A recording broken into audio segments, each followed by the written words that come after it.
Hey, going to talk to you a little bit about the discussions this term. So, with the discussions, I don't want you to feel like you have to comment on every single question I raise. I kind of basically erred on the side of giving you a lot to write about, and some people may want to cover it all. I prefer you don't just bold the questions and then answer each one just like you're answering questions. What I'd like you to do is to craft the discussions into mini essays. And by that, I mean I'd like to see that you put the same amount of care and effort into your discussions that you put into your essays this term, because they do add up to a lot of points eventually. We'll get later on in the term, and some of them double in points. But when you add them all together, it's a lot of points. It's enough so that I really do, as an instructor, it's really behooves me and it's beholden upon me to grade your discussions with care. And that means I'm looking for things like proper spelling, proper punctuation, paragraphing, proper grammar, and eventually we'll get into things like transitional expressions and other things that you can weave into your essay. So they're like really mini essays that allow you to basically practice your craft and hone your craft so that you'll be better writers on the essays. I generally find that people that shortchange the discussions and write shoddy discussions, maybe they'll put up a big block of text hastily put together with improper punctuation. They don't capitalize.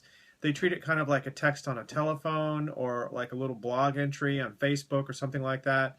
The social media can really betray us in that regard because it gets us in bad habits. And in a writing class, there's no LOLs, there's no expressions, abbreviations like that. If you put LOL on a discussion, I won't laugh out loud. I guarantee it. I'll just be like, it's more like RYE, roll your eyes. When I see LOL, I think RYE, right? I roll my eyes. I'm like, oh boy, It just doesn't go over in a writing class, that kind of thing, That's designed for social media. And really, I do think that the social media, I gotta be honest with you, I think that the social media has been designed to some extent to dumb people down. I mean, you look at something like Facebook, it doesn't even allow you to think very long on a topic, and we're just multitasking so much these days. We're writing all these little blurbs with our thumbs. It's just really too bad.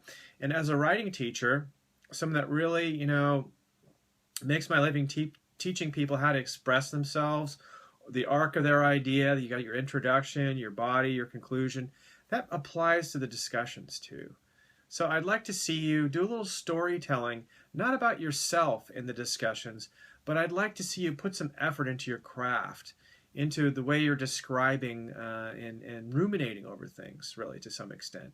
So this week we're going to be ruminating over something that I wrote for the class, and it's about how to overcome writer's block. So I think that's pretty beneficial for you at this point early in the term to start thinking about, how can I overcome writer's block?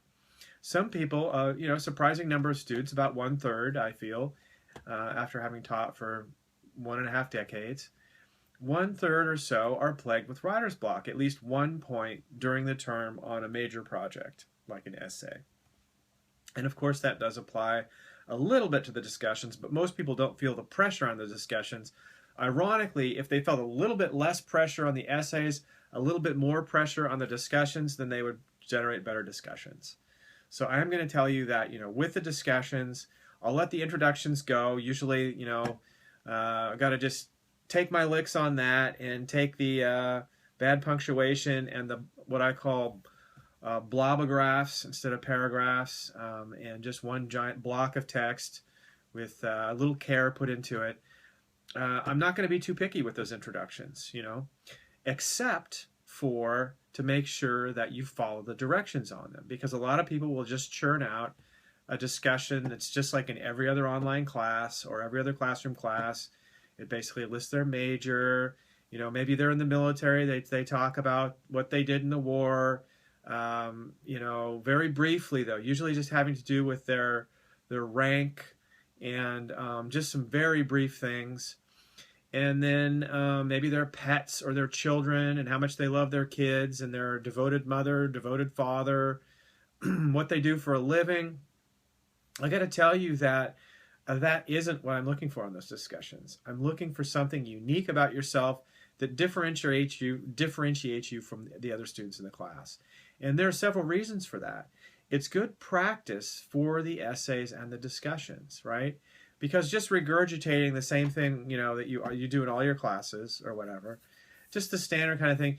It's boring for other students to read a lot of that, and they won't read it. Their eyes will glaze over. They'll just scan through it. But more importantly, it doesn't cause you to use the part of your brain, the creative part of your brain that you'll be using as a writer in this class. It's another kind of brain function. It's more automated. It's what we call the reptilian complex of the brain, but not the frontal lobes where the creativity takes place. I want to see you cut back on the reptilian complex and utilize more of that creative ability that I know you all have. It might be more latent in some people than others with those introduction discussions. Now, the introduction is a type of discussion too, right? As with all discussions, to get the full points, you need to respond to 2 other discussions. If you don't, you're not going to get the full points on those.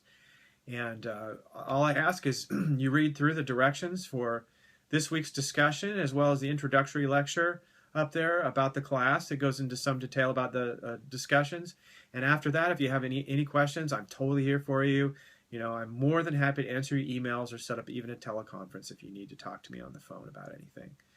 So it's a pleasure having you in the class, and I'm really looking forward to hearing your thoughts on writer's block and how to overcome those ghosts of despair that can haunt you and keep you from doing your best work in the class.